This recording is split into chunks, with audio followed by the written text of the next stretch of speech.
김 회장 김영호는 40년간 지역 명문 운송고 동창회를 이끌어온 살아있는 역사였다. 그의 삶은 1980년대 초반 동창회 회장직을 처음 맡은 순간부터 오직 동창회 그 자체였다. 그의 말 한마디는 동창회에서 법이었고,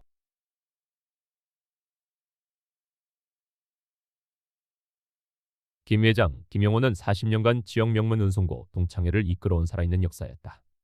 그의 삶은 1980년대 초반 동창회 회장직을 처음 맡은 순간부터 오직 동창회 그 자체였다. 그의 말 한마디는 동창회에서 법이었고, 모든 동창들은 그를 영원한 회장님이라 불렀다. 김 회장에게 동창회는 단순한 친목단체가 아니었다. 그것은 그의 두 번째 가족이자 지역사회에 대한 그의 책임을 실현하는 무대였다. 그의 권위는 단순한 직책에서 나온 것이 아니었다. 그것은 헌신과 공로로 쌓아 올린 시대의 유산이었다. 1985년 동창회가 창립 이래 최대의 재정난에 처했을 때 그는 누구보다 먼저 팔을 걷어붙였다. 그는 자신의 사비뿐만 아니라 아내 몰래 집을 담보로 대출까지 받아 기금을 융통하며 동창회의 기틀을 다졌다. 그때의 이자 부담은 5년 동안 그의 개인적인 삶을 짓눌렀지만 그는 아무에게도 말하지 않았다. 1997년 나라 전체가 흔들리던 IMF 외환위기 때는 더욱 빛을 발했다. 그는 동문 사업가들의 연대 보증을 주선하고 밤낮 없이 뛰며 여러 동문의 회사를 파산 직전에서 구출해냈다. 그가 주선한 자금 덕분에 공장이 돌아가고 직원들의 일자리가 지켜질 수 있었다. 만약 그가 아니었다면 수십 명의 동문이 길거리에 나앉았을 것이다. 그들의 가족들은 김 회장을 은인으로 여겼다. 김영호의 권위는 이처럼 눈에 보이지 않는 희생과 헌신으로 단단하게 뿌리내린 것이었다. 노년층 동문들은 김 회장을 아버지처럼 따랐고 그의 결정에 절대적으로 복종했다. 그들에게 김 회장은 단순히 회장이 아니라 도덕적 나침반이자 의리의 상징이었다. 김 회장은 자신이 물려받은 낡은 동창회관을 지역 문화 공간으로 탈바꿈시켰고 익명의 독지가를 자처하며 매년 형편이 어려운 후배들에게 장학금을 지급했다. 그는 장학금 수혜 학생의 명단조차 공개하지 않았다. 도움은 조용해야 의미가 있는 법이야. 아이들이 부담을 느껴선 안 되지. 그의 이러한 온정주의적 방식은 오랜 기간 동창회의 미덕으로 여겨져 왔다. 그의 시대는 사람 중심, 의리 중심의 따뜻한 시대였다. 하지만 외부의 시선과 새로운 시대의 가치관은 그의 헌신을 다른 방식으로 해석하기 시작했다. 변화의 바람은 이미 동창회 문턱을 넘어섰고 그 중심에는 젊고 야심찬 인물이 자리 잡고 있었다. 시대의 흐름은 김 회장을 기다려주지 않았다. 최근 5년간 40대 초중반의 IT 혁신 그룹이 동창회에 대거 유입되면서 분위기가 급변했다. 이들은 서울의 유명 대학을 졸업하고 실리콘밸리식 스타트업을 성공시킨 이들이었다. 그들의 목표는 자신들이 쌓은 부와 기술력을 바탕으로 지역사회의 유력 인사가 되는 것이었고 동창회는 그들에게 중요한 발판이었다. 그들의 중심에는 이세준이라는 인물이 있었다. 이세준은 겉으로는 김 회장에게 깍듯했다. 총회 때마다 가장 먼저 일어나 김 회장에게 허리 숙여 인사했다. 하지만 그의 언행 속에는 김 회장의 낡은 방식에 대한 경멸과 새로운 권력을 향한 야심이 숨겨져 있었다. 그는 수시로 김 회장을 찾아와 첨단 기술을 들이밀며 변화를 촉구했다. 회장님, 시대가 변했습니다. 종이 장부 대신 블록체인 기반의 투명한 디지털 회계를 도입해야 합니다. 회장님의 구두 지시 대신 이메일과 클라우드 기반의 의사결정 시스템이 필요합니다. 저희는 4차 산업혁명 시대에 맞는 동창회를 만들어야 합니다. 이세준의 제안은 언뜻 합리적이었으나 김 회장의 방식에 익숙한 노년층은 거부감을 느꼈다. 그들에게 디지털 장부는 복잡한 암호였을 뿐이었다. 김 회장은 변화를 받아들이려 노력했다. 그는 최애 부장에게 디지털 회계 시스템 도입을 검토하라고 지시했고 스마트폰 사용법도 배우기 시작했다. 하지만 이세준 그룹은 그에게 변화할 시간 자체를 허락하지 않았다. 그들은 김 회장의 모든 결정을 시대착오적, 비효율적 그리고 불투명이라는 프레임으로 깎아내렸다. 이세준은 동창회 밴드에 매일같이 혁신과 투명성이라는 키워드를 담은 글을 올렸고 젊은 동문들은 폭발적인 지지를 보냈다. 갈등은 총회를 앞두고 폭발했다. 김 회장이 주도해 오던 장학금 지급 방식이 도마 위에 올랐다. 김 회장은 생활이 어려운 학생에게 익명으로 현금 지급 방식을 고수했지만 이세준은 이것은 기금의 출처와 사용처를 불명확하게 만든다. 몇 객관적 점수 기준에 따른 전자상품권 지급으로 바꿔야 한다고 주장했다. 이세준은 동창회 공식 밴드와 SNS를 통해 여론전을 펼쳤다. 김 회장님의 방식은 정실주의와 온정주의입니다. 투명성을 잃은 기금 운용은 동창회를 망칩니다. 우리는 낡은 권위가 아닌 명확한 시스템을 원합니다. 그의 글에는 젊은 동문 수백 명이 좋아요를 눌렀고 여론은 완전히 젊은 세대 쪽으로 기울었다. 총회 전날 밤 김 회장은 씁쓸한 밤을 보냈다. 그는 자신이 오랫동안 지켜온 가치들, 즉 사람에 대한 믿음과 온정주의가 한순간에 무너지고 있음을 느꼈다. 그는 헌신했던 세월이 낡은 것으로 치부되는 현실이 너무나 고통스러웠다. 다음 날 아침 충격적인 사건이 터졌다. 이세준은 측근들을 동원해 낡은 동창회관 벽보에 김 회장, 시대착오적 권위주의 청산. 이라는 제목의 익명 비판 글을 대자보 형태로 붙이는 비열한 행위를 저질렀다. 대자보에는 김 회장의 과거 현금 지출 내역 중 영수증이 없는 항목들을 교묘하게 편집하여 마치 김 회장이 동창회 기금을 개인적으로 유용한 것처럼 보이게 만들었다. 김 회장은 이 비열한 행위에 망연자실했다. 자신을 지켜주리라 믿었던 동창회에서 명예로운 은퇴 대신 굴욕적인 축출을 당하고 있다는 것을 깨달은 것이다. 이세준은 형식적인 총회 자리에서 김 회장에게 공개적으로 사퇴를 요구했다. 회장님, 동창회 발전을 위해 결단해 주십시오. 회장님께 명예로운 퇴임을 제안합니다. 그의 말투는 정중했지만 그 뒤에는 냉혹한 승자의 오만이 숨겨져 있었다. 김 회장은 싸우는 대신 체념을 선택했다. 그는 40년간의 헌신을 스스로 더럽힐 수 없었다. 그는 길게 연설할 필요도 없었다. 연단에 서서 짧고 굵게 말했다. 40년간의 헌신을 끝냅니다. 이제 새로운 젊은 피가 동창회를 이끌 때입니다. 그의 목소리에는 씁쓸함과 분노가 뒤섞여 있었다. 퇴임식은 차가웠다. 젊은 후배들은 형식적인 박수만 보낼 뿐 눈빛에서는 승리감만이 느껴졌다. 그들의 목표는 달성된 것이다. 이세준은 곧바로 회장직을 이어받았고 김 회장에게는 아무런 이유도 없었다. 그는 홀로 텅 빈 강당을 걸어 나와 자신의 낡은 승용차에 몸을 실었다. 창밖으로 보이는 동창회관 건물은 낯설게만 느껴졌다. 그날 밤 김 회장은 집으로 돌아와 텅 빈 서재에 앉았다.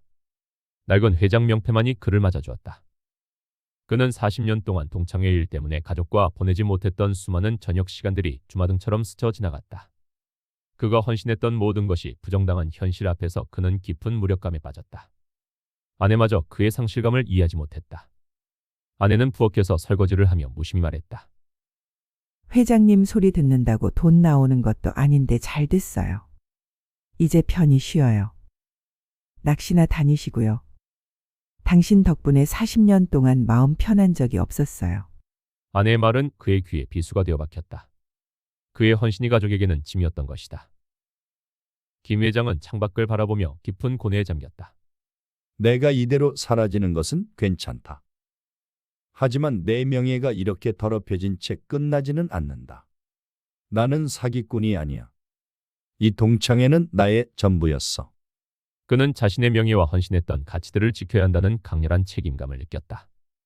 그가 굴복한다면 그를 믿고 따랐던 모든 노년 동문들의 자존심까지 무너지는 셈이었다. 이세준의 비열한 행위는 단순한 권력 투쟁이 아니었다. 그것은 그의 모든 가치를 파괴하려는 시도였다. 김 회장은 조용히 몸을 일으켰다. 침대에 쓰러져 있을 시간이 없었다. 그는 자신의 삶을 바친 동창회가 비열한 이들의 손에 넘어가는 것을 두고 볼 수 없었다. 그의 손은 낡은 전화기 버튼을 향했다. 그는 휴대전화 대신 서랍 속에 보관했던 유선 전화기를 들었다. 60년치기 박영감에게 전화를 걸기 위해서였다. 박영감은 잠이 덜 깬 목소리로 전화를 받았다. 영호, 이 시간에 무슨 일인가?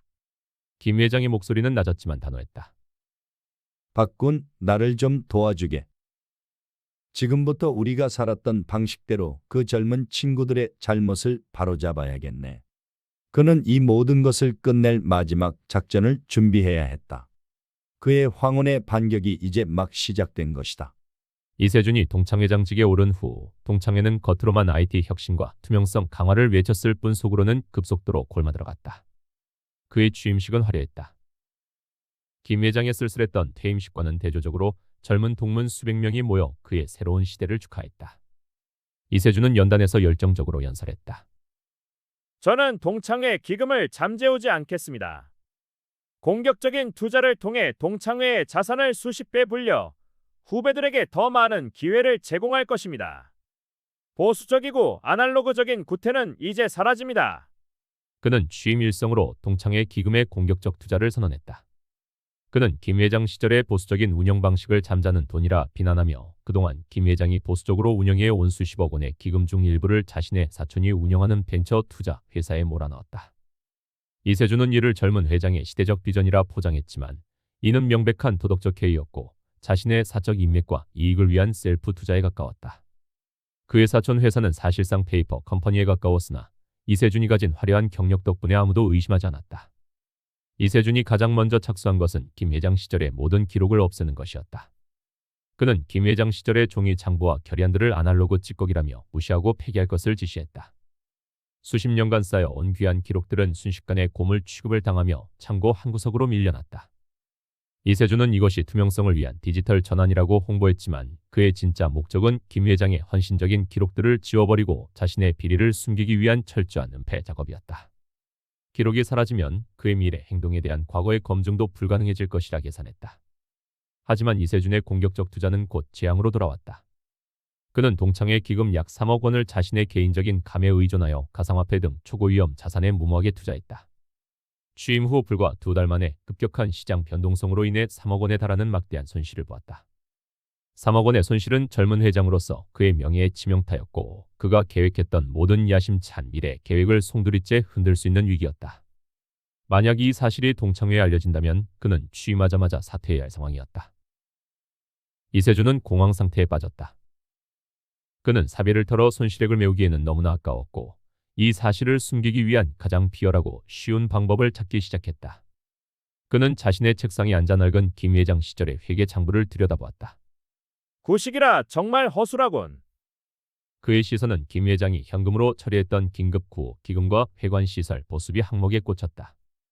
이 항목들은 정황상 증인이 있어도 디지털 영수증이 없다는 치명적인 약점이 있었다. 이세준은 이 구멍을 이용해 모든 책임을 전임 회장에게 떠넘기기로 결심했다. 그의 머릿속에서는 이미 완벽하게 조작된 시나리오가 그려지고 있었다. 이제 이 시나리오를 실행할 공범이 필요했다. 이세준은 자신의 시나리오를 실행할 공범으로 재무 담당 이사 박민철을 선택했다. 박민철은 이세준의 대학 후배로 이세준이 운영하던 벤처 투자 회사에서 일하다가 동창회로 영입된 인물이었다. 박민철은 숫자에 밝았지만 상사에 대한 복종심이 강하고 자신의 야망을 숨기지 못하는 성격이었다. 이세준은 박민철을 자신의 회장실로 불렀다. 민철아, 자네에게 아주 중요한 임무를 맡기겠다. 동창회의 운명 그리고 우리의 미래가 걸린 일이야. 이세준은 마치 대단한 기업의 비밀 프로젝트를 맡기는 것처럼 상황을 포장했다.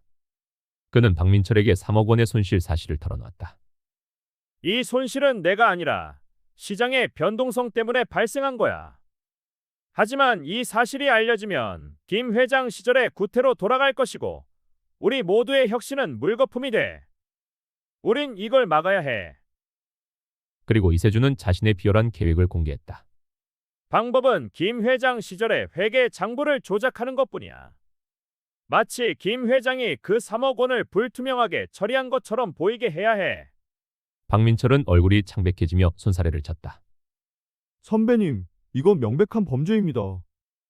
게다가 김 회장님은 오랜 기간 회계를 철저히 하셨습니다. 조작은 불가능합니다. 이세준은 차가운 미소를 지으며 박민철을 설득했다. 철저! 현금 지출 내역은 허술했지. 특히 긴급 구호 기금과 회관시설 보수비 항목. 이건 영수증 처리가 미비하다는 치명적인 약점이 있어. 우리가 조작할 부분은 명목뿐이야. 실제로 돈을 쓴 건 김 회장이야. 다만 그 용도를 우리가 바꾸는 거지. 이세준은 김 회장 시절에 허술했던 현금 지출 결의서 몇 장을 박민철의 앞에 던졌다. 자네가 이 일만 완벽하게 처리해주면 내가 자네 투자 손실액 2배를 보상해주겠네. 다음 동창회 임원 인사에서는 자네 자리가 부회장일 거야. 김 회장의 시대에 머물지 말고 우리 시대의 주역이 되자고. 이세준의 달콤한 약속과 권력에 대한 유혹은 박민철의 도덕심을 갉아먹었다. 박민철은 결국 이세준이 약속한 고액의 보상금과 권력에 눈이 멀어 비열한 조작에 가담하기로 결심했다. 그들은 김 회장의 명예를 완전히 짓밟을 치밀한 시나리오를 작성하기 시작했다. 이세준의 집요함과 박민철의 회계 지식이 합쳐져 되돌릴 수 없는 범죄가 시작된 것이다. 이세준과 박민철은 김 회장 시절의 회계 장부를 조작하는 데 꼬박 사흘을 매달렸다. 박민철은 자신의 회계 지식을 총동원하여 김 회장이 현금으로 처리했던 긴급 구호 기금과 회관시설 보수비 항목들을 불명확한 현금 인출 및 개인 유용 의혹 금액으로 둔갑시켰다. 그들이 조작한 내용은 이러했다. 김 회장이 임기 말 총 3억 원을 개인적으로 유용했으며 이 돈은 동창회관 리모델링 명목으로 비밀리에 인출되었으나 실제 보수는 이루어지지 않았다는 허위 보고서였다.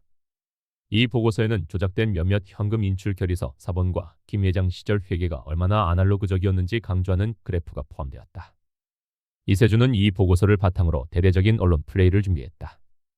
그는 자신이 아는 모든 지역 언론사와 온라인 경제지에 전임 회장 시절의 회계 부실 의혹 보고라는 제목으로 보도 자료를 배포했다. 보도 자료의 핵심 내용은 3억 원의 회비가 전임 회장 임기 말에 불투명하게 처리된 정황이 발견되었으며 개인 유용 가능성도 배제할 수 없다. 는 것이었다.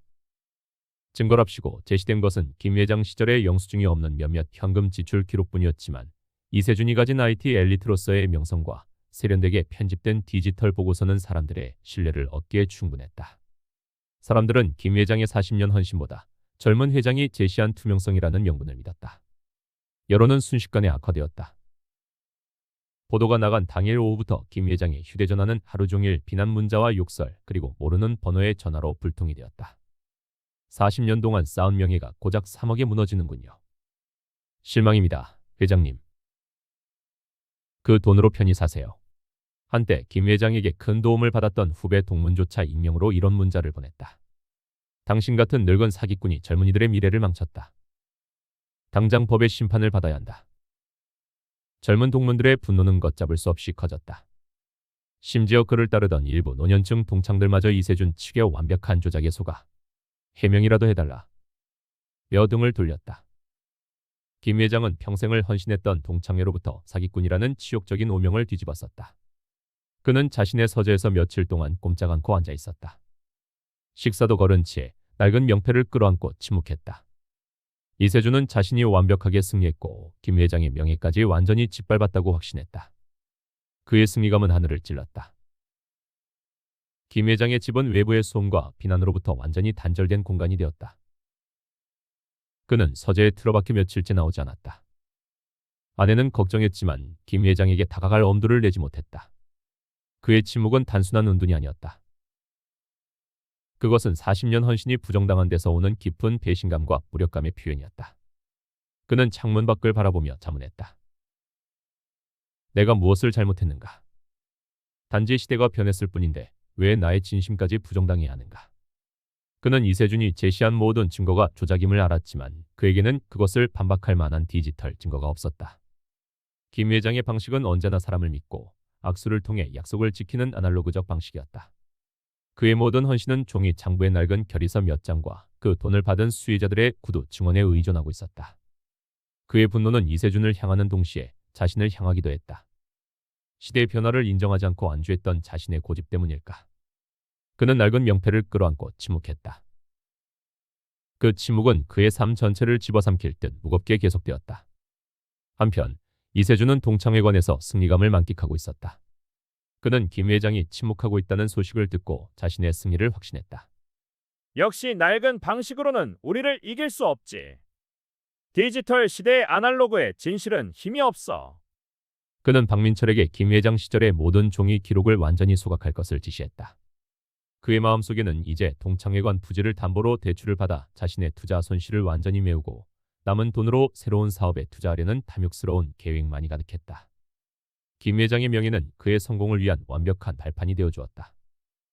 그렇게 세상의 모든 연결이 끊어진 듯한 며칠 후 김 회장의 집에 초인종 소리가 울렸다. 절망과 침묵 속에 갇혀있던 김 회장은 문을 열 생각조차 하지 못했다. 하지만 현관문이 요란하게 열리며 거구의 박영감과 꼼꼼한 최 부장이 들이닥쳤다. 그들은 김 회장의 아내를 설득하고 들어온 것이었다. 박영감은 김 회장을 향해 호통을 쳤다. 김영호, 자네가 억울한 일을 당하면 하늘이 먼저 알아. 자네는 사기꾼이 아니야. 이 세월을 함께 했는데 자네가 억만금을 탐할 사람인가? 박영감의 말은 절망에 빠진 김 회장의 가슴에 강한 울림을 주었다. 그리고 최 부장은 낡은 서류 뭉치를 내밀었다. 그들의 의리가 김 회장을 다시 세상 밖으로 끌어낼 유일한 희망이었다. 김 회장은 침대에서 몸을 일으킬 기력조차 없었다. 그의 명예는 그의 전부였고 그것이 한순간에 산산조각 났기 때문이다. 그의 서재는 며칠째 어둠 속에 잠겨 있었다. 그는 세상과의 연결고리가 끊어진 것 같은 절망감에 갇혀 있었다. 40년간의 헌신이 부정당한 현실 앞에서 그는 깊은 무력감을 느꼈다. 그는 모든 비난과 비방을 피하기 위해 휴대전화의 전원을 꺼버린 지 오래였다. 그때 현관문이 요란하게 열리는 소리가 났다. 김 회장의 아내가 놀라서 뛰쳐나가기도 전에 거구의 박영감이 거실로 들이닥쳤다. 박영감은 김 회장과 초등학교부터 대학까지 함께한 60년 지기 친구이자 지역사회에서 작은 건축회사를 운영하다 은퇴한 인물이었다. 그는 덩치가 크고 투박했지만 의리 하나만큼은 금강석처럼 단단했다. 박영감은 방에 틀어박힌 김 회장을 발견하고 주저없이 다가갔다. 그의 큰 손이 김 회장의 어깨를 꽉 잡았다. 김영호, 자네가 억울한 일을 당하면 하늘이 먼저 알아. 자네답지 않게 이게 뭔가? 자네는 사기꾼이 아니야. 이 세월을 함께 했는데 내가 자네 몰라볼까봐 그래. 그의 호통은 절망에 빠진 김 회장의 가슴에 강한 울림을 주었다. 김 회장은 박영감의 얼굴을 올려다보았다. 박군, 자네마저 나를 믿지 않으면 나는 내가 자네를 왜 안 믿나? 다만 자네답지 않게 이렇게 주저앉아 있는 게 화가 날 뿐이야. 그놈들이 쳐놓은 덫에 딱 걸렸다는 건 알지만 자네가 가진 게 오직 명예뿐이라면 그 명예를 지키기 위해 싸워야지. 박영감의 말은 단순했지만 묵직한 진심이었다. 김 회장은 박영감의 손을 잡고 간신히 몸을 일으켰다. 곧이어 최 부장이 도착했다.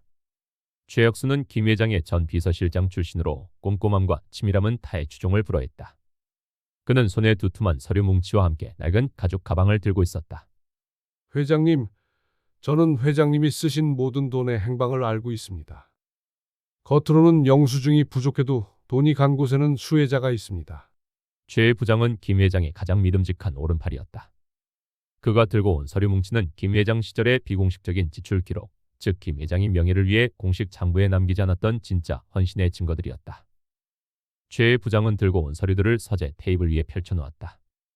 회장님, 이세준 회장 측에서 문제 삼은 3억 원 중 1억 2천만 원은 긴급 구호 기금으로 쓰였습니다.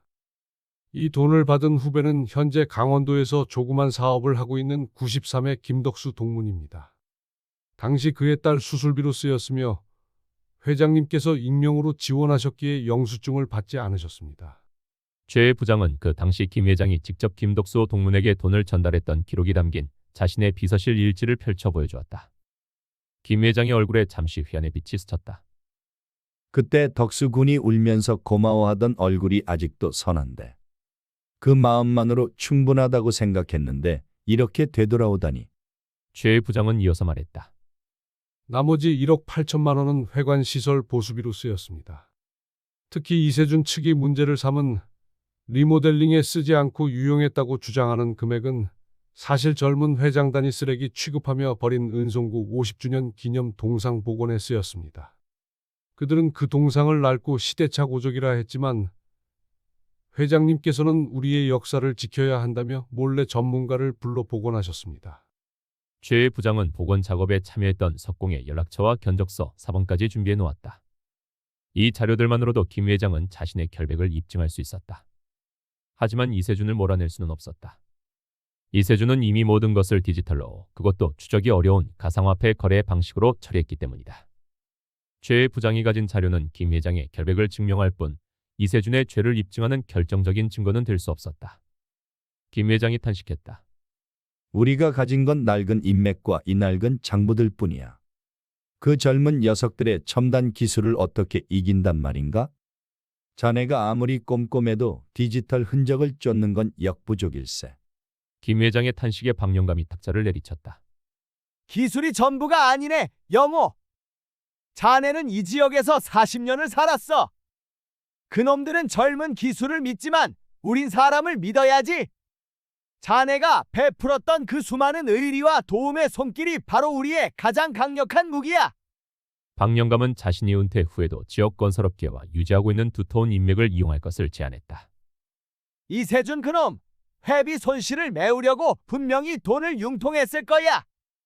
아니면 동창회관 부지를 담보로 대출을 받으려 했을 수도 있지. 자네가 아니어도 그 냄새는 우리처럼 낡은 사람들 코에는 진동을 한다네. 나는 자금의 흐름을 쫓겠네. 최 부장은 자신의 치밀함으로 이세준의 허점을 파고들겠다고 나섰다.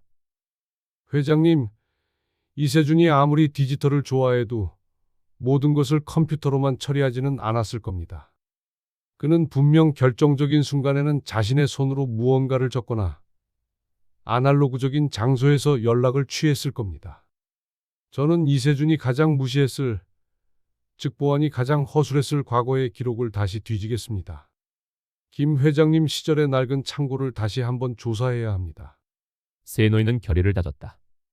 그들은 동창회의 명예 그리고 김 회장의 명예를 되찾기 위한 비밀 작전의 이름을 황혼의 반격이라 명명했다. 작전의 목표는 이세준의 횡령 사실을 증명하고 그가 동창회 기금을 이용해 벌인 모든 비리를 만천하에 드러내는 것이었다. 그들의 첫 번째 전략은 시간을 거슬러 올라가는 것이었다. 이세준이 파트너로 삼은 재무담당이사 박민철의 과거 행적을 조사하여 그의 약점을 찾는 것. 그리고 박영감이 가진 지역 사회의 깊은 인맥을 총동원하여 이세준이 모르는 곳에서 조용히 진실을 캐내는 것이었다. 세 사람의 눈빛에서 오랜 세월 잊고 살았던 현역 시절의 집념과 불꽃이 다시 타오르기 시작했다. 그들은 낡은 장부와 옛 인맥이라는 아날로그적인 무기로 디지털 시대의 비열한 계략에 맞서기로 했다. 김 회장은 자신이 총지휘를 맡고 박영감과 최 부장에게 각각 임무를 분담했다. 박군, 자네는 이세준이 횡령한 3억 원의 손실을 메우기 위해 어떤 방식으로 자금을 끌어왔는지 조사해주게. 특히 엘캐피탈 같은 수상한 사채업자나 지역의 부동산 담보 대출업자를 중심으로 탐문해주게. 자네의 건설업계 인맥이라면 분명 냄새를 맡을 수 있을 걸세. 박영감은 고개를 끄덕였다. 알겠네. 그놈들이 아무리 첨단 투자를 했어도 결국 돈은 땅에서 나오는 법이지. 내일 아침부터 당장 움직이겠네. 최 부장, 자네는 이세준이 가장 무시했던, 즉 보안이 필요 없다고 생각했던 장소와 기록을 찾아야 해. 그가 개인적으로 썼던 메모나 김 회장 시절의 낡은 서류들 중에서 이세준이 숨기려 했던 부분을 역추적해주게. 자네의 꼼꼼함이 바로 우리의 무기야. 최 부장은 안경을 고쳤으며 단호하게 대답했다. 회장님, 이세준은 자신의 모든 행동을 디지털에 의존했습니다. 하지만 인간은 결국 습관을 버릴 수 없습니다. 저는 이세준이 무심코 남긴 아날로그적 실수를 반드시 찾아내겠습니다. 김 회장은 자신의 손목시계를 바라보았다. 시계는 40년 전 동창회장으로 취임할 때 동문들이 선물한 것이었다. 자네들 덕분에 살았네. 이제는 명예를 되찾는 일만 남았어. 자네들 덕분에 내가 다시 싸울 힘을 얻었네. 김 회장의 아내는 부엌 문 앞에서 조용히 세 노인의 대화를 엿듣고 있었다. 그녀는 남편이 침묵 속에 무너지는 줄로만 알았는데 친구들과 함께 다시 싸움을 시작하려는 강한 의지를 발견했다. 그녀는 걱정스러웠지만 동시에 40년 전 헌신적이었던 남편의 모습이 다시 떠올랐다. 그녀는 아무 말 없이 김 회장 앞에 따뜻한 차를 한 잔 내려놓았다. 세 노인은 낡은 동창회관 약도를 펼쳤다. 그들의 반격은 이미 시작되었다. 이세준이 절대 예측하지 못할 가장 오래되고 아날로그적인 방식의 전쟁이었다. 세 노인의 황혼의 반격 작전은 철저히 아날로그를 기반으로 했다. 그들의 적 이세준은 모든 것을 디지털화하고 첨단 기술을 방패로 삼았지만 김 회장은 그의 강점이 곧 약점이라고 확신했다. 가장 완벽한 기술은 결국 가장 낡은 습관으로 무너지는 법일세. 아무리 디지털 시대라도 사람이 하는 일에는 반드시 흔적이 남지. 김 회장은 박영감과 최 부장에게 각자 맡은 역할을 정확하게 지시하고 자신은 총지휘와 심리 분석에 집중했다. 김 회장은 이세준의 모든 공개적 행보를 분석하고 그가 어떤 상황에서 가장 불안해하고 실수를 저지를지 예측하는 데 시간을 보냈다. 이세준은 젊고 성공했지만 그 성공 뒤에는 항상 초조함과 과시욕이 있었다. 최 부장의 역할은 문서와 기록의 제조합이었다. 그는 이세준이 횡령한 회비의 행방을 쫓는 임무를 맡았다. 젊은 후배들이 운영하는 동창회 홈페이지는 온통 암호화 보안으로 막혀있어 접근 자체가 불가능했다. 최 부장은 좌절하는 대신 이세준이 가장 무시했을 과거에서 실마리를 찾기로 했다. 그는 김 회장이 사퇴 직전에 폐기하지 못하고 창고에 쌓아두었던 이세준이 썼던 개인 업무 일지와 회의 자료들을 다시 펼쳐들었다. 종이 뭉치에서는 곰팡이 냄새가 났지만 그에게는 이세준의 허점을 찾을 수 있는 금맥이나 다름없었다. 최 부장은 이세준이 작성한 모든 보고서에서 가상화폐라는 단어가 언급된 시점을 찾아냈다. 그 시점은 이세준이 회장으로 취임하고 정확히 2주 뒤였다. 최 부장은 직감했다. 회장님, 이세준은 취임하자마자 자신의 사적인 투자 습관을 동창회 기금에 적용했습니다. 그는 자신의 벤처 회사에서도 고위험 자산의 투자에 손실을 본 전력이 있습니다. 최 부장은 과거 이세준이 벤처 투자 회사에서 작성했던 실패 보고서의 초안을 찾아내고 있었다. 이세준은 그 보고서들을 제대로 폐기하지 않았던 것이다. 최 부장이 문서 기록을 뒤지는 동안 박 영감은 자신의 인맥과 현장 정보를 동원했다. 박 영감은 이세준이 투자 손실을 메우기 위해 동창회 기금을 횡령한 것 외에 추가적으로 자금을 끌어왔을 가능성에 주목했다. 박 영감은 자신의 인맥을 통해 이세준이 과거에 잠깐 몸담았던 지방의 한 투자 회사에 근무하는 후배를 찾아갔다. 이 후배는 과거 박 영감의 도움으로 사업 위기를 넘긴 적이 있어 박 영감에게 큰 은혜를 입고 있었다. 김세준이라는 친구가 자네 회사에 있었지? 그 친구가 동창회에 돈을 가지고 무슨 투자를 했는지 냄새라도 맡을 수 있나? 박 영감의 부탁은 조심스러웠지만 후배는 과거의 의리를 생각해 은밀하게 조사에 착수했다. 며칠 후 후배는 박 영감에게 충격적인 정보를 전달했다. 영감님, 이세준이 동창회 기금을 이용해 해외 가상화폐 거래소의 계좌를 개설했고 투자의 실패 내역을 고스란히 가지고 있습니다. 하지만 법적 영장이 없이는 거래 내역을 볼 수 없습니다. 게다가 그는 최근 엘캐피탈이라는 수상한 사채업자에게 대규모 자금을 문의했습니다. 담보는 동창회관 부지였습니다. 단서는 이세준이 동창회 회비를 가상화폐에 투자했다는 것과 엘캐피탈이라는 수상한 사채업자에게까지 손을 댔다는 것이었다. 김 회장은 좌절하지 않았다. 그는 거래 내역 대신 이세준이 그 위험한 거래를 실행하기 위해 방문했을 장소에 초점을 맞추었다. 그의 추측은 확고했다. 아무리 디지털에 능숙해도 중요한 거래는 자신이 가장 안전하다고 생각하는 곳 혹은 자신이 가장 무시하는 곳에서 할 것이다. 김 회장은 최 부장에게 이세준의 휴대전화 통화 기록 중 특정 투자 회사와 관련된 번호로 통화했던 날짜의 기지국 위치 데이터를 분석하게 했다. 물론 정식 루트는 아니었다. 최 부장은 자신의 인맥을 통해 통신사 쪽에서 일하는 퇴직 동문의 도움을 받았다. 데이터가 가리킨 장소는 뜻밖에도 동창회관 근처의 낡은 공중전화 부스였다. 이세준은 디지털 시대에도 불구하고 중요한 익명 거래를 실행할 때는 자신의 휴대전화가 아닌 공중전화를 이용하는 아날로그적인 습관이 있었던 것이다. 이세준은 이 공중전화 부스가 너무 낡고 시대에 뒤떨어져 있어 아무도 그곳의 통화 기록을 추적하리라 상상조차 하지 못했을 것이다. 김 회장은 회심의 미소를 지었다. 이세준은 가장 완벽하다고 생각하는 디지털 기술을 믿었지만 정작 가장 기본적인 아날로그적 실수, 즉 숨길 수 없는 습관을 버리지 못했군. 이 공중전화 부스는 이세준이 가장 격렬하고 그래서 가장 보안이 필요 없다고 생각했던 공간이었다. 이 사실을 확인한 김 회장의 얼굴에는 오랜만에 옅은 미소가 떠올랐다. 최 부장은 공중전화 부스 주변의 CCTV를 조사하기 시작했다. 물론 동창회관 주변에는 고성능 CCTV가 설치되어 있었지만 이세준은 자신이 설치한 CCTV의 사각지대를 알고 있었다. 하지만 김 회장은 그가 모르는 곳을 노렸다. 공중전화 부스 맞은편에 있는 낡은 방앗간 주인이 김 회장의 오랜 지인이었다. 김 회장이 직접 방앗간 주인을 찾아갔다. 김 사장, 혹시 저 공중전화 부스에 젊은 친구가 자주 와서 통화하는 것을 봤나?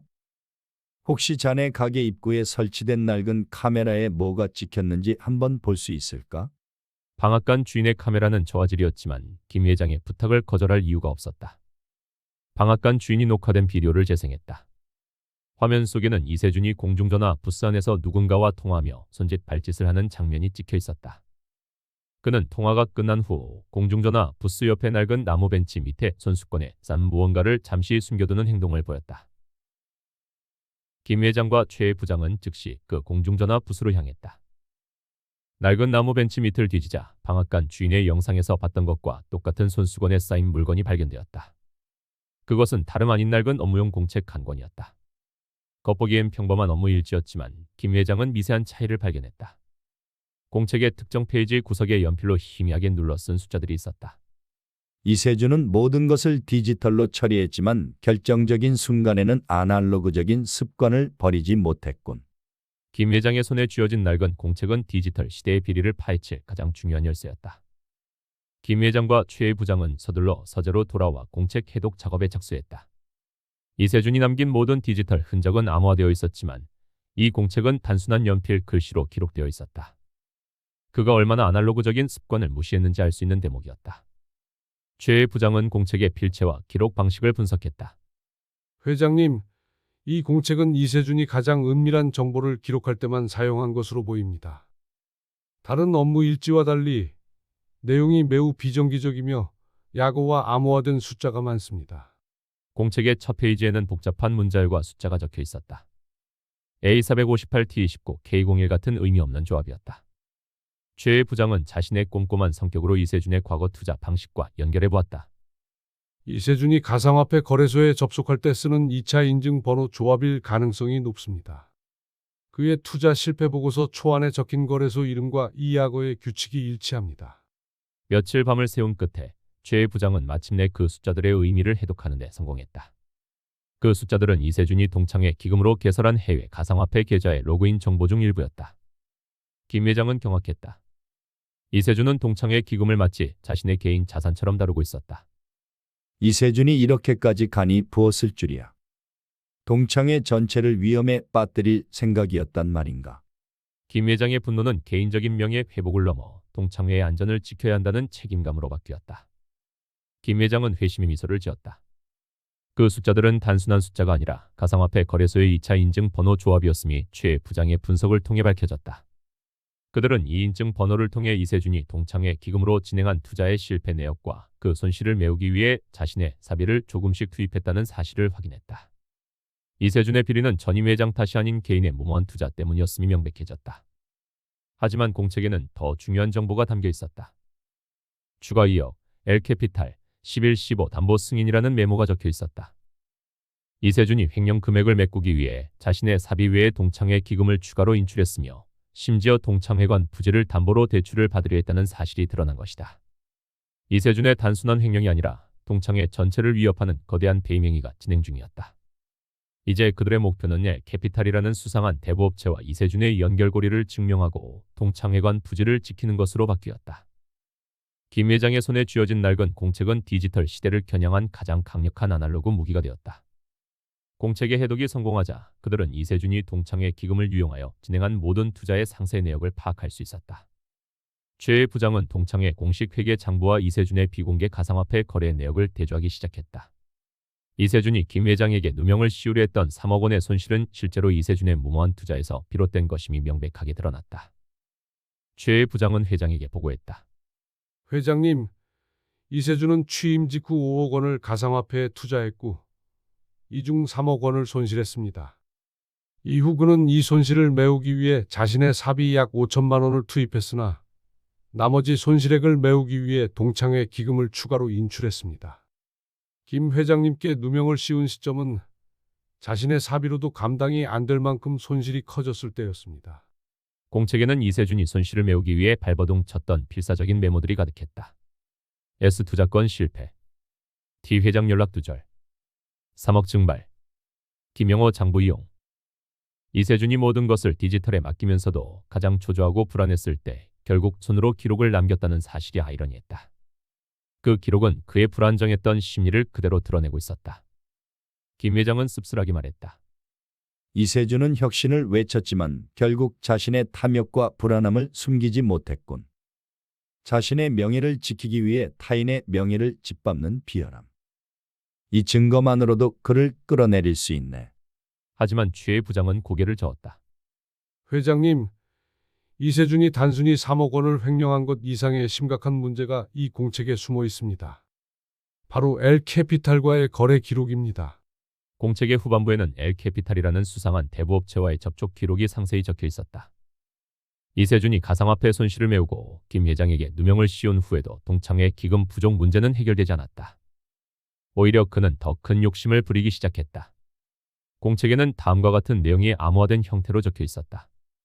추가 2억, L캐피탈, 11-15 담보 승인, 부지 매각 후 잔금 처리, 최 부장은 이 메모를 해독하고 경악을 금치 못했다. 회장님, 이세준은 단순히 돈을 횡령한 것이 아닙니다. 그는 동창회관 부지를 담보로 대출을 받아 자신의 빚을 갚고 남은 돈으로 새로운 사업에 투자하려 했습니다. 궁극적으로는 동창회관 부지 자체를 매각할 계획이었습니다. 김 회장은 충격을 받아 의자에서 벌떡 일어났다. 뭐라고? 동창회관 부지를? 그 땅은 수십 년 동안 동문들의 헌금으로 지켜온 우리 역사의 상징일세. 감히 그 부지를 담보로 잡으려 했다니. 김 회장의 분노는 극에 달했다. 엘캐피탈은 단순한 대부업체가 아니었다. 그들은 지역의 부동산을 헐값에 매입하고 대출을 빌미로 재산을 가로채는 기업형 사기 조직이었다. 이세준은 이 조직과 손을 잡고 동창회 재산을 빼돌리려 했던 것이다. 김 회장의 명예훼손은 이세준의 더 큰 범죄를 위한 서막에 불과했던 셈이다. 최 부장은 이세준이 엘캐피탈과 접촉한 날짜와 장소를 공책에서 찾아냈다. 다음 주 화요일 동창회 이사회에서 동창회관 부지 관련 안건을 비밀리에 상정할 계획까지 공책에 적혀 있었다. 김 회장에게는 시간이 없었다. 동창회관 부지를 지키기 위해서는 엘캐피탈과의 연결고리를 먼저 끊어야 했다. 김 회장은 박 영감에게 전화를 걸어 즉시 서재로 와달라고 요청했다. 박 영감은 30분 만에 도착했다. 김 회장은 그에게 엘캐피탈과의 거래 기록이 담긴 공책 내용을 보여주었다. 박 영감은 공책을 훑어보더니 분노의 몸을 떨었다. 이세준, 이 악마 같은 놈! 동창회관은 우리 은송고의 영혼 같은 곳이야. 내 회사 건물을 담보로 잡는 한이 있더라도 저놈을 막아야 하네. 김 회장은 박 영감을 진정시켰다. 박군, 흥분하지 말게. 우리가 가진 이 공책은 이세준의 범죄를 입증할 수 있지만 엘캐피탈과의 거래를 막으려면 더 직접적인 증거와 행동이 필요하네. 김 회장은 엘캐피탈을 움직이는 브로커를 포획하는 계획을 세웠다. 그 브로커는 지역 건설 업계 뒷골목에서 악명이 높았다. 박군의 인맥이 필요하네. 자네가 아는 퇴직 경찰 출신 동문들을 동원해주게. 이세준을 직접 공격하는 대신 그를 움직이게 한 배후를 먼저 치는 거야. 김 회장의 계획은 다음과 같았다. 박 영감의 역할, 지역 인맥과 과거 인연을 동원하여 엘캐피탈의 브로커에게 은밀한 거래를 제안하는 것처럼 유인한다. 최 부장의 역할, 브로커와의 만남 전체를 녹화할 수 있는 조소용 카메라와 녹음 장치를 준비하고 만남 장소를 완벽하게 통제한다. 김 회장의 역할, 브로커에게 이세준의 약점을 덮어줄 수 있는 회장님 행세를 하며 그들의 계획을 스스로 고백하도록 유도한다. 세노이는 마침내 이세준의 치명적인 비리를 입증할 증거와 동창회관 부지를 지킬 수 있는 마지막 기회를 얻었다. 그들의 아날로그적인 우정과 지혜가 디지털 시대의 비열한 계략을 무너뜨릴 최후의 반격을 준비하기 시작한 것이다. 증거는 확보했지만 이세준은 이미 모든 것을 부인하고 발뺌할 준비가 되어 있었다. 게다가 그의 비리는 단순히 횡령을 넘어 동창회관 부지 담보 대출이라는 거대한 배임으로 이어지고 있었다. 김 회장은 이세준을 직접 공격하는 대신 그를 움직이게 한 엘캐피탈의 배우 브로커를 먼저 건드리기로 했다. 이세준의 계획을 실행하는 핵심 인물을 무너뜨려야 했다. 이세준과 엘캐피탈을 연결한 브로커는 박철민이라는 인물로 지역 건설업계의 뒷골목에서 악명이 높았다. 그는 뛰어난 언변과 협박 능력을 갖췄지만 돈에 대한 욕심이 강하고 자신의 안전에 극도로 민감한 성격이었다. 박 영감이 나섰다. 박 영감은 자신의 오래된 건설 회사 인맥을 동원해 박철민에게 접근했다. 박 영감이 직접 나설 수는 없었으므로 그는 자신의 회사에서 퇴직한 후배이자 김 회장의 오랜 지지자인 최 사장을 내세웠다. 최 사장은 박철민과 과거 작은 거래를 몇 번 해본 적이 있었다. 최 사장은 박철민에게 은밀하게 전화를 걸었다. 박철민 씨, 은송고 동창회 건으로 아주 큰 그림이 나왔습니다. 이세준 회장이 지금 몹시 불안해하고 있다는 정보가 김 회장님 측으로 흘러들어왔습니다. 김 회장님께서 당신 뒤를 봐주는 동창회 간부의 비리를 덮어주는 조건으로 당신에게 더 크고 안전한 새로운 사업을 제안하고 싶어 하십니다. 박철민은 김 회장이 자신을 얕보고 단순한 돈으로 유혹한다고 생각하며 코웃음 쳤다. 김 회장? 왕년의 영웅 나부랭이가 뭘 할 수 있다고? 이세준 회장이 모든 걸 디지털로 처리했는데 늙은이들 장꾀는 통하지 않아요. 하지만 더 크고 안전한 사업이라는 말에 귀가 솔깃했다. 그는 김 회장이 자신에게 무언가 약점이 잡혀 타협하려 한다고 판했다. 결국 그는 김 회장의 제안을 수락했다. 김 회장이 제시한 만남 장소는 동창회관에서 멀리 떨어진 낡은 다방이었다. 약속 당일 김 회장과 최 부장은 낡은 황금 다방에서 브로커 박철민을 기다렸다. 다방 안은 오래된 커피 냄새와 퀴퀴한 담배 연기가 뒤섞여 있었다. 김 회장은 다방 구석의 어두운 자리에 앉았고 최 부장은 만남 전체를 녹화할 수 있는 초소형 카메라와 녹음 장치를 김 회장의 낡은 코트 주머니 속에 완벽하게 숨겨놓았다. 만남 30분 전 박 영감이 동원한 퇴직 경찰 출신 동창 4명이 다방 주변과 내부의 손님으로 위장하여 배치되었다. 그들은 김 회장의 부탁을 받고 이세준의 부도덕함에 분노한 이들이었다. 김 회장의 의리를 저버린 이세준의 행동에 대한 노년층의 조용한 분노가 이 작전의 원동력이었다. 정확히 약속 시간에 박철민이 다방문을 열고 들어섰다. 그는 김 회장을 얕보고 오만한 태도를 숨기지 않았다. 그는 김 회장 앞에 앉자마자 비웃듯이 말했다. 김 회장님, 이렇게 직접 나오실 줄이야. 명예 회복보다는 돈이 더 급하신 모양이군요.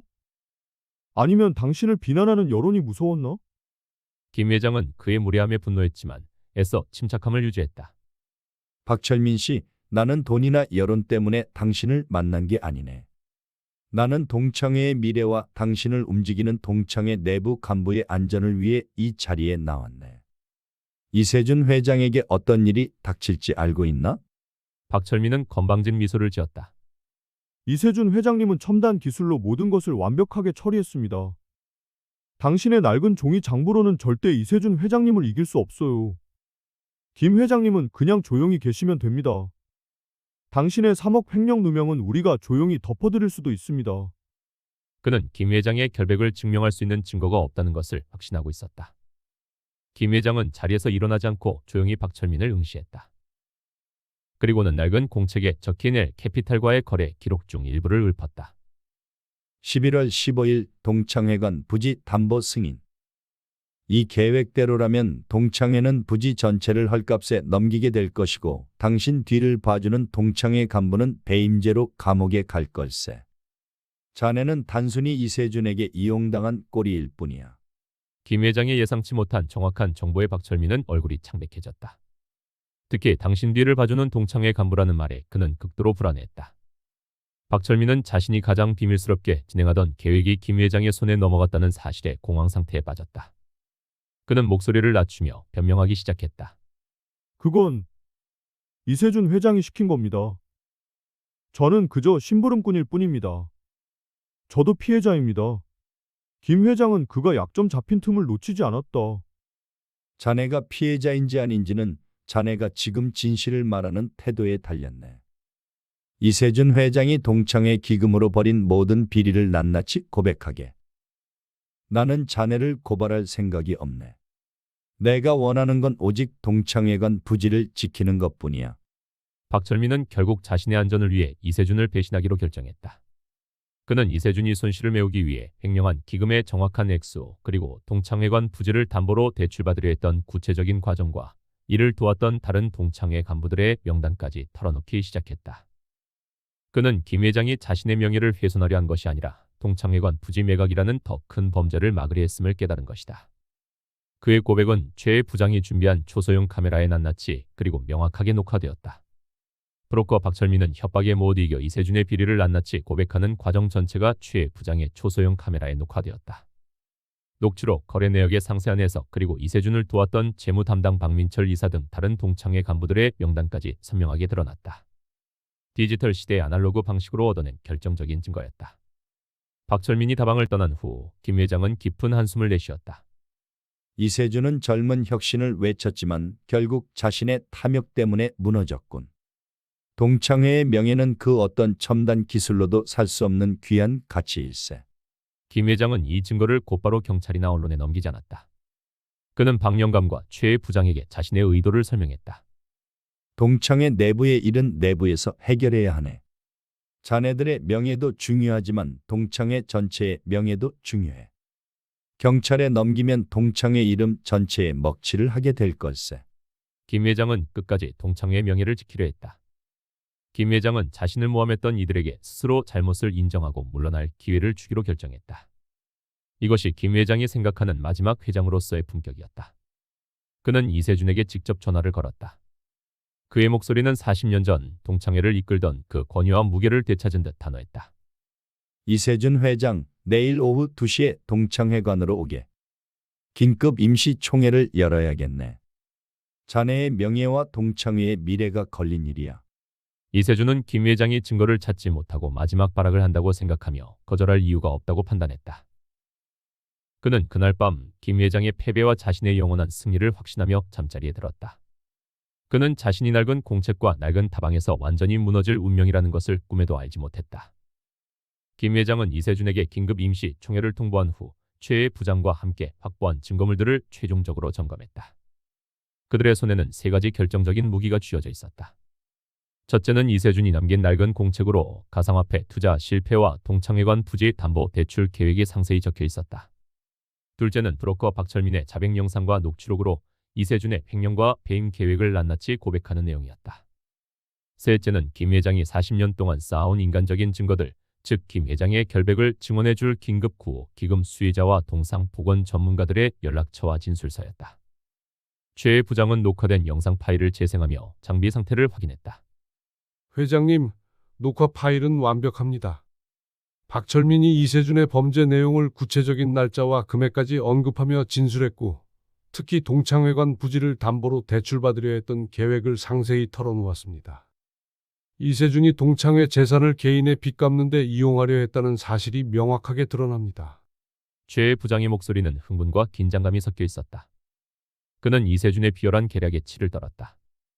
김 회장은 녹화된 영상을 조용히 지켜보았다. 브로커의 얼굴에는 두려움과 탐욕 그리고 배신감이 교차하고 있었다. 김 회장은 영상을 잠시 멈추고 말했다. 이세준은 혁신을 외쳤지만 결국은 자신의 탐욕에 갇힌 채 가장 비열하고 구태의연한 범죄를 저질렀네. 우리에게 필요한 것은 이 영상을 동창들 앞에서 재생할 완벽한 환경을 만드는 것일세. 박 영감은 총회 당일의 안전과 분위기 조성에 대한 계획을 보고했다. 영호, 내가 동원한 퇴직 경찰 출신 동문들이 총회장 구석구석을 지킬 걸세. 혹시 모를 이세준 측의 물리적 방해나 증거 인멸 시도를 막기 위해서지. 그리고 자네의 결백을 믿는 50대 이상의 원로 동문들에게도 총회 참석을 독려했네. 그들이 이세준에게 심리적인 압박을 가할 걸세. 아날로그적인 우정과 의리가 디지털 증거를 지켜줄 방패가 되었다. 김 회장은 모든 증거를 확보했음에도 불구하고 곧바로 경찰이나 언론에 넘기지 않은 이유를 박 영감과 최 부장에게 다시 한번 설명했다. 동창회 내부의 일은 내부에서 해결하는 것이 우리의 마지막 명예를 지키는 길일세. 이세준을 법정에 세우는 것은 쉽지만 그렇게 되면 동창회 이름 전체가 전국적인 망신을 당하게 될 걸세. 수십 년간 쌓아온 은송고 동창회의 이미지가 하루아침에 무너질 수는 없어. 김 회장의 목적은 이세준에게 복수하는 것이 아니라 동창회의 가치와 명예를 회복하는 것이었다. 그는 자신을 모함했던 이세준에게 스스로 잘못을 인정하고 물러날 기회를 주기로 결정했다. 나는 이세준이 이 자리에서 스스로 모든 것을 고백하고 동창회에 사죄하기를 바라네. 그것이 그에게 남은 유일한 명예 회복의 길일세. 나를 짓밟았던 방식대로 그가 스스로를 짓밟게 만들어야 해. 이것이 김 회장이 생각하는 마지막 전임 회장으로서의 품격이었다. 김 회장은 최 부장에게 이세준의 측근인 재무 담당 이사 박민철에게도 연락을 취해볼 것을 지시했다. 박민철 이사도 결국 이세준에게 이용당한 피해자일 수 있네. 그에게도 양심을 지킬 마지막 기회를 주어야 하네. 박 이사가 총회에서 증인으로 나선다면 이세준의 몰락은 더욱 완벽해질 걸세. 최 부장은 박민철에게 익명으로 메시지를 보냈다. 내일 총회에서 진실이 밝혀질 것입니다. 박 이사님께는 김 회장이 준비하신 증거물 전체를 보여드릴 용의가 있습니다. 선택은 박 이사님의 양심에 달려 있습니다. 박민철은 이 메시지를 받고 밤새 잠을 이루지 못했다. 그는 이세준의 권력과 김 회장의 정의 사이에서 갈등했다. 김 회장의 전화를 받은 이세준은 밤새 자신의 승리를 확신하며 미소를 지었다. 그는 김 회장이 자신에게 무릎 꿇고 용서를 빌거나 아니면 동창회 기금 문제에 대해 타협을 시도하려 한다고 판했다. 낡은 김 회장이 할 수 있는 건 구걸뿐이겠지. 내일 그 늙은이가 완전히 굴복하는 모습을 젊은 동문들 앞에서 보여주어야 해. 그래야 내 권위가 영원히 확립될 거야. 이세준은 측근들과 함께 총회 시나리오를 짰다. 총회 명목은 전임 회장으로서 회비 손실 사태에 대한 최종 사과 및 해명이었다. 이세준은 총회장에서 김 회장에게 공개적으로 사과를 요구하고 3억 원 횡령에 대한 책임을 묻는 결의안을 통과시킬 계획이었다. 이세준은 김 회장이 자신을 공격할 만한 증거가 전혀 없음을 확신했다. 그의 모든 비리는 블록체인과 익명거래라는 첨단 기술 뒤에 완벽하게 숨겨져 있다고 믿었다. 그는 김 회장과 박영감, 최 부장의 아날로그적인 행동들을 완전히 무시했다. 낡은 공중전화 부스, 방앗간 주인의 낡은 CCTV, 그리고 낡은 공책에 담긴 진실을 이세준은 꿈에도 상상하지 못했다. 그의 오만함은 그의 몰락을 재촉하는 가장 큰 원인이었다. 총회 당일 아침, 이세준은 재무 담당 박민철 이사에게 마지막 지시를 내렸다. 박 이사, 오늘 총회에서 김 회장이 무슨 말을 하든 무시하고 준비된 사과 요구서를 낭독해. 그리고 동창회관 부지 리모델링 안건도 비밀리에 상정할 준비를 해. 김 회장이 사라지면 부지 매각은 일사천리로 진행될 거야. 박민철은 그의 지시에 고개를 끄덕였지만 그의 표정은 이미 심하게 흔들리고 있었다. 오후 2시 동창회관 3층 대강당은 긴급 임시 총회를 위해 모인 동창들로 가득 찼다. 이세준 회장을 지지하는 젊은 동문들과 김 회장을 지지하는 원로 동문들이 팽팽하게 대립하며 강당 안은 무거운 긴장감에 휩싸여 있었다. 이세준은 당당하게 마치 개선장군처럼 연단에 섰다. 이세준은 의사봉을 두드리며 총회 시작을 알렸다. 그의 첫 발언은 김 회장을 겨냥한 것이었다. 존경하는 동문 여러분, 오늘 총회는 전임 김영호 회장님의 회계 부실 의혹에 대한 최종 해명을 듣고 동창회의 명예를 회복하기 위한 자리입니다. 그는 김 회장을 김영호 씨라고 부르며 격을 낮추는 치졸함까지 보였다. 이세준은 김 회장에게 공개적으로 모든 죄를 인정하고 동창회에 사죄하십시오. 라고 요구했다. 그는 손에 들고 있던 종이를 낭독했다. 김영호 전 회장님은 동창회 기금 3억 원의 사용처를 명확히 밝히지 못했으며 그때 김 회장이 조용히 자신의 자리에서 일어났다. 그의 얼굴은 평온했지만 그의 눈빛은 40년 동안 동창회를 이끌어온 살아있는 권위 그 자체였다. 그의 움직임 하나하나에 강당 안에 모든 시선이 집중되었다. 김 회장의 목소리는 낮았지만 모든 동문들의 심장을 울렸다. 이세준 회장, 나는 사죄할 일이 없네. 오히려 자네가 이 자리에서 사죄해야 할 걸세. 이세준은 당황했지만 곧 분노하며 소리쳤다. 무슨 헛소리냐? 김영호 씨, 정신이 나갔습니까? 근거 없는 모함으로 동창회 명예를 더럽히지 마세요. 당장 증거를 제시하세요. 김 회장은 자신의 주머니에서 작게 접힌 종이 쪽지 하나를 꺼냈다. 그리고 최 부장에게 지시했던 신호를 보냈다. 최 부장이 강당 뒤편에 스크린을 내리고 준비한 USB를 연결했다. 곧이어 스크린에 엘캐피탈 브로커가 이세준의 비리를 낱낱이 고백하는 영상이 재생되기 시작했다. 이세준은 충격으로 말을 잇지 못하고 입을 벌린 채 스크린을 쳐다보았다. 그의 몰락이 시작된 것이다. 동창회 대강당의 정적이 흘렀다. 이세준은 마치 시간이 멈춘 듯 스크린을 멍하니 바라보았다. 스크린에서는 브로커 박철민이 이세준의 지시를 받아 동창회 기금을 유용하고 심지어 동창회관 부지를 담보로 대출받으려 했던 계획을 상세히 고백하는 영상이 재생되고 있었다. 박철민의 목소리는 다소 떨렸지만 내용은 명확하고 구체적이었다. 이세준 회장이 가상화폐 투자로 3억 원을 손실했고 그 손실을 김 회장님께 덮어씌우려 했습니다. 동창회관 부지를 담보로 잡은 것은 그 손실을 메우고 남은 돈으로 개인 사업을 하려던 계획이었습니다. 영상이 재생되는 내내 강당 안의 분위기는 급변했다.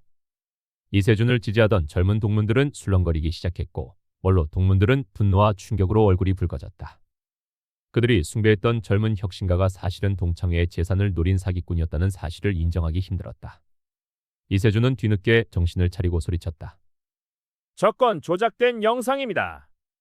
김영호 씨, 당신이 꾸민 짓이군요.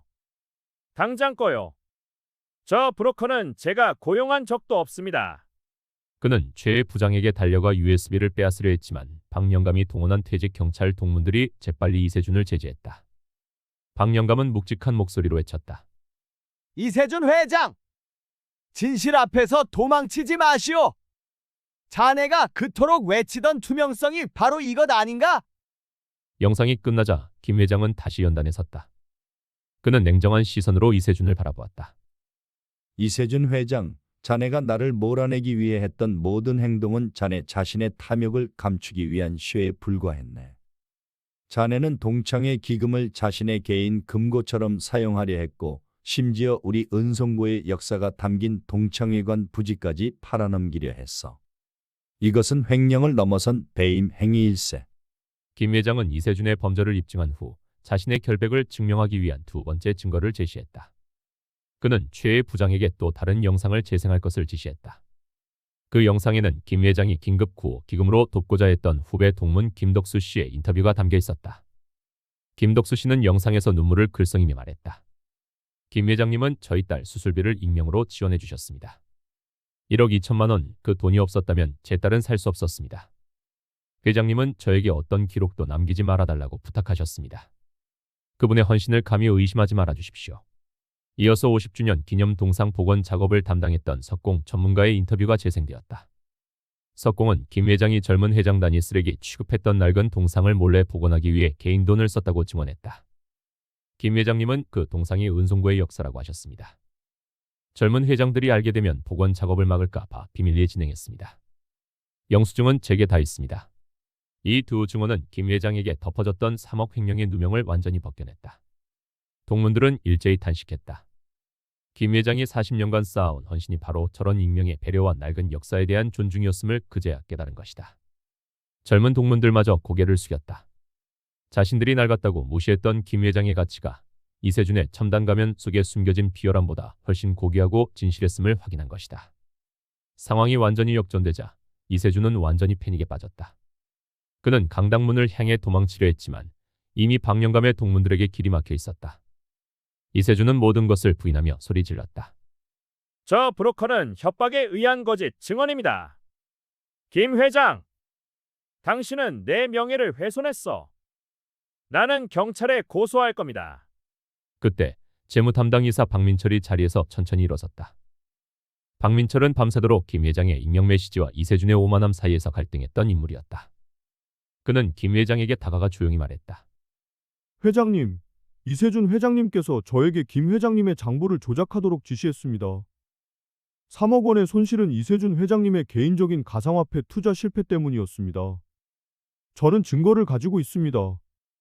박민철은 자신의 휴대전화에 저장해 두었던 이세준이 자신에게 조작을 지시했던 문자 메시지와 음성 녹취 파일을 공개했다. 박민철은 그 순간 자신의 모든 것을 잃을 수 있다는 두려움을 느꼈지만 양심을 지키는 것이 더 중요하다고 판단했다. 그는 눈물을 흘리며 사죄했다. 김 회장님, 그리고 동문 여러분. 죄송합니다. 저는 순간의 탐욕 때문에 이세준 회장의 비열한 계략에 가담했습니다. 박민철의 양심 선언은 이세준에게 가해진 최후의 일격이었다. 이세준은 자신의 가장 가까운 동맹마저 등을 돌리자 모든 것을 포기한 듯 힘없이 무너졌다. 그는 김 회장에게 다가가 무릎을 꿇었다. 회장님, 제가 잘못했습니다. 용서해 주십시오. 저는 동창회에 대한 욕심이 너무 컸습니다. 그의 목소리는 더 이상 자신감 넘치던 젊은 회장의 목소리가 아니었다. 김 회장은 무릎 꿇은 이세준을 내려다보았다. 승리감보다는 깊은 연민과 씁쓸함이 느껴졌다. 이세준 회장, 자네의 죄는 나에게 누명을 씌운 것보다 동창회의 가장 소중한 자산인 신뢰와 의리를 짓밟으려 했다는 것일세. 자네는 스스로 물러나게, 그리고 동창회 재산을 원래대로 회복시킬 모든 조치를 취하게. 김 회장은 강당에 모인 모든 동문들을 향해 말했다. 동문 여러분, 이세준 회장은 스스로 모든 잘못을 인정하고 회장직에서 물러날 것입니다. 우리는 이 일을 외부에 알리지 않고 동창회 내부에서 해결할 것입니다. 우리 은송고 동창회의 명예를 더 이상 훼손해서는 안 됩니다. 우리의 목표는 복수가 아니라 동창회의 정상화와 명예 회복입니다. 원로 동문들은 김 회장의 품격 있는 결정에 감동하여 박수를 치기 시작했다. 그 박수는 곧 강당 전체로 퍼져나갔다. 젊은 동문들마저 김 회장의 넓은 아량과 지도력에 감복했다. 그들은 그제야 김 회장이 왜 40년 동안 동창회의 상징이었는지 깨달았다. 이세준은 그 자리에서 회장직을 사퇴하고 자신의 사비로 손실된 동창회 기금 전액을 즉시 보전하겠다는 각서를 작성했다. 그는 힘없이 강당을 빠져나갔고 박민철 이사는 자진해서 경찰에 출두할 것을 약속했다. 김 회장은 다시 연단에 섰다. 오늘의 이 일은 우리 모두에게 교훈이 되었을 것입니다. 동창회의 가치는 첨단 기술이나 화려한 언변이 아닌 낡은 의리와 진실에 있다는 것을 기억해 주십시오. 김 회장은 동문들의 환호 속에 40년 만에 다시 동창회의 중심으로 돌아왔다. 그의 명예는 완전히 회복되었고 동창회는 비로소 혼란을 수습할 수 있는 기반을 마련했다. 그의 황혼의 반격은 완벽한 승리로 끝났다.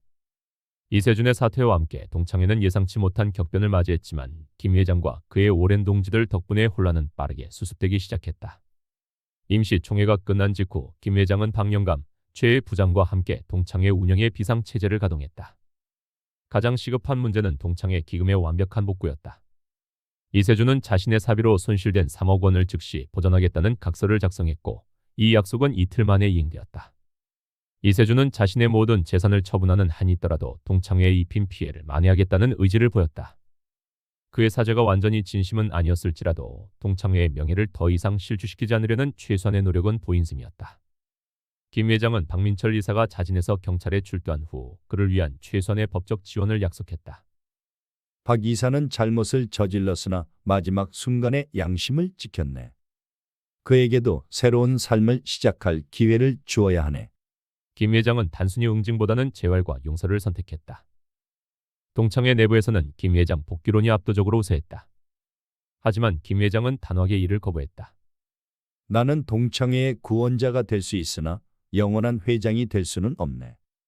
동창회는 이제 새로운 시대, 새로운 리더십을 맞이해야 하네. 김 회장은 40년간의 헌신을 끝내고 진정한 의미의 퇴장을 준비했다. 다만 새로운 회장이 선출될 때까지 원로 고문으로서 동창회를 이끌기로 했다. 그의 목표는 동창회의 뿌리를 튼튼히 다지는 것이었다.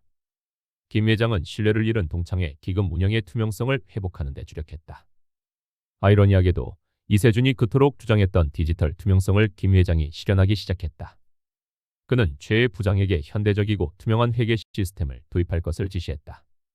최 부장, 이세준의 방식은 첨단이었으나 속이 썩었네. 우리는 낡은 의리를 지키면서도 투명성에서는 젊은 세대를 압도해야 하네. 이제 종이 장부를 폐기하고 모든 동문들이 실시간으로 회비 내역을 확인할 수 있는 디지털 시스템을 도입하게. 최 부장은 이세준이 도입하려 했던 복잡한 시스템 대신 50대 이상의 원로 동문들도 쉽게 이해할 수 있는 간결하고 투명한 회계 프로그램을 개발했다. 이는 김 회장이 추구했던 사람 중심의 철학을 디지털 시대에 맞게 구현한 것이었다. 또한 김 회장은 자신의 결백을 증명해준 수혜자들과 증인들을 동창회에 초대하여 익명으로 진행되었던 헌신의 미담들을 공식적으로 알렸다. 긴급 구호 기금을 받았던 김덕수 동무는 눈물로 감사 인사를 전했고 동상보건 전문가들은 김 회장의 역사 보존 정신의 경의를 표했다. 이 과정을 통해 동문들은 김 회장의 진정한 리더십이 돈이나 권력이 아닌 의리와 헌신에 있었음을 다시 한번 깨달았다. 신뢰는 천천히 그리고 단단하게 회복되기 시작했다. 이세준의 몰락은 동창회 내부의 세대 갈등에도 큰 변화를 가져왔다. 이세준에게 현혹되었던 젊은 동문들은 자신들의 오판에 부끄러움을 느꼈고 김 회장에게 사과하기 위해 줄을 섰다. 김 회장은 그들을 따뜻하게 맞이했다. 젊은 동문들이 투명성과 혁신을 외친 것은 잘못이 아니네. 오히려 동창회의 발전을 위해 반드시 필요한 목소리였네. 문제는 그 목소리가 탐욕과 결합했을 때 발생하는 비극일세. 자네들은 이제 투명하고 정직한 방식으로 그 혁신을 이끌어주게. 나는 자네들의 조언을 들을 준비가 되어 있네. 김 회장은 젊은 동문들에게 동창회 운영의 주요 보직을 맡기며 운영의 투명성과 디지털 전환을 주도하게 했다. 그는 자신의 방식으로 모든 것을 통제하는 대신 젊은 세대의 에너지와 기술을 신뢰하는 모습을 보였다. 이는 젊은 세대에게 큰 감동을 주었고 그들은 김 회장을 낡은 권위가 아닌 존경할 만한 멘토로 인정하기 시작했다. 특히 김 회장은 젊은 동문 그룹의 리더였던 한 40대 후배를 찾아가 진심으로 대화했다. 자네들이 가진 능력은 동창회의 큰 보물일세. 다만 낡은 것이라고 해서 무조건 배척하지 말게. 낡은 것에는 수십 년의 지혜와 헌신이 담겨 있네. 그 지혜와 자네들의 혁신을 결합한다면 우리 동창회는 더 강력해질 걸세. 젊은 후배는 김 회장의 진심의 눈물을 흘리며 동창회의 발전을 위해 헌신할 것을 약속했다.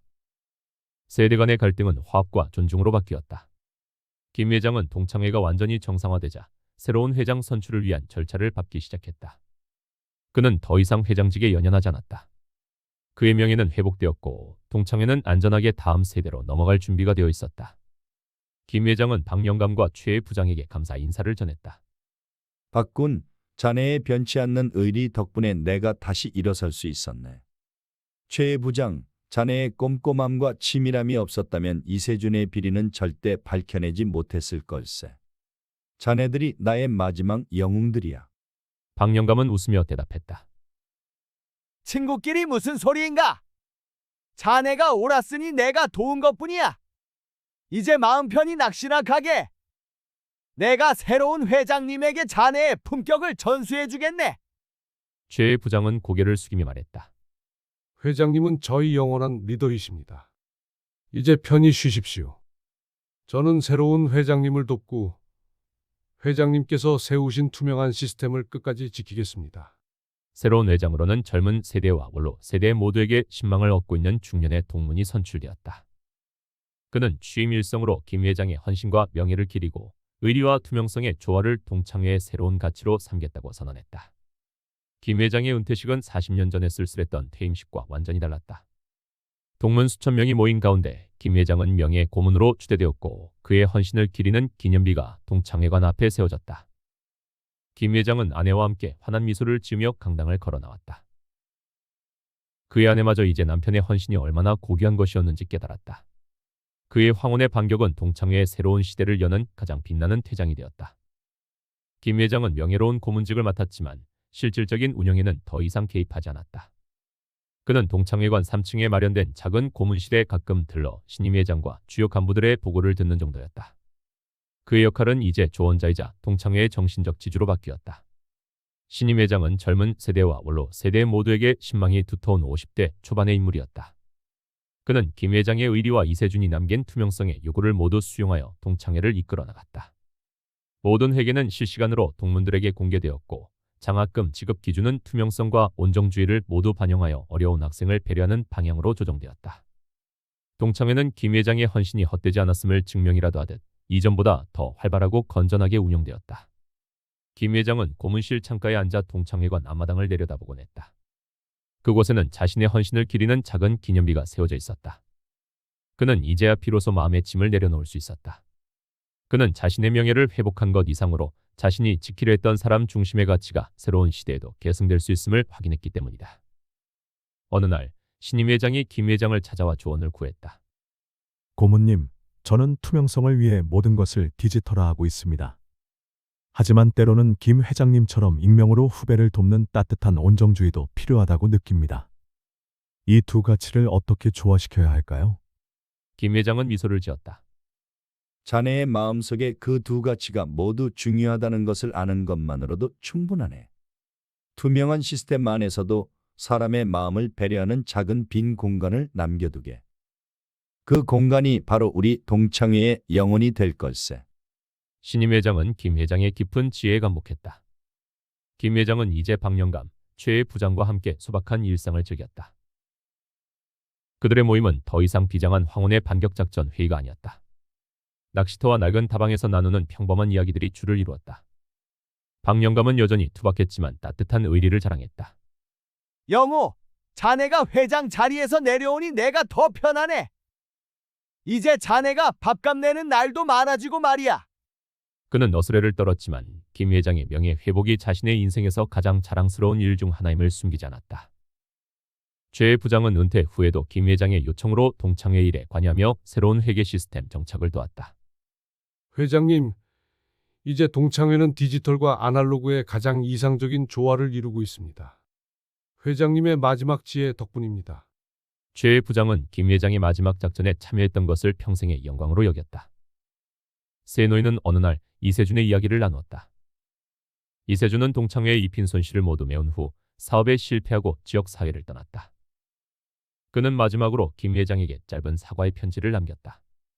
편지에는 자신의 탐욕과 오만함에 대한 깊은 후회가 담겨 있었다. 김 회장은 편지를 태워 없애며 말했다. 그 젊은 친구도 언젠가 자신의 잘못을 뉘우치고 다시 일어설 기회가 있을 걸세. 용서하는 것도 우리의 역할이네. 김 회장은 자신에게 고통을 준 이에게조차 끝까지 품격을 잃지 않았다. 그의 마음은 평화로웠다. 그는 이제 진정한 자유를 얻은 것이다. 김 회장의 가장 큰 변화는 가정에서 일어났다. 아내는 남편의 마지막 싸움과 명예 회복 과정을 지켜보면서 그가 40년간 동창회에 헌신했던 이유를 비로소 이해하게 되었다. 그것은 단순한 권력욕이 아니라 그가 지켜야 했던 가치와 의리 때문이었다. 아내는 더 이상 김 회장에게 잔소리하지 않았다. 당신이 그토록 지키려 했던 것이 명예였다는 것을 이제야 알았어요. 그때 당신이 얼마나 힘들었을까 생각하면 아내는 처음으로 남편에게 진심으로 사과했다. 김 회장과 아내는 함께 낚시를 다니고 여행을 다니며 40년 동안 미뤄뒀던 평범한 일상을 되찾았다. 김 회장은 아내의 따뜻한 손을 잡으며 말했다. 이제야 진정한 은퇴를 하는 것 같네. 내 명예는 자네와 동문들이 지켜주었고 이제는 자네의 옆자리가 나의 영원한 명예로운 자리일세. 그의 서재는 더 이상 어둠 속에 잠겨 있지 않았다.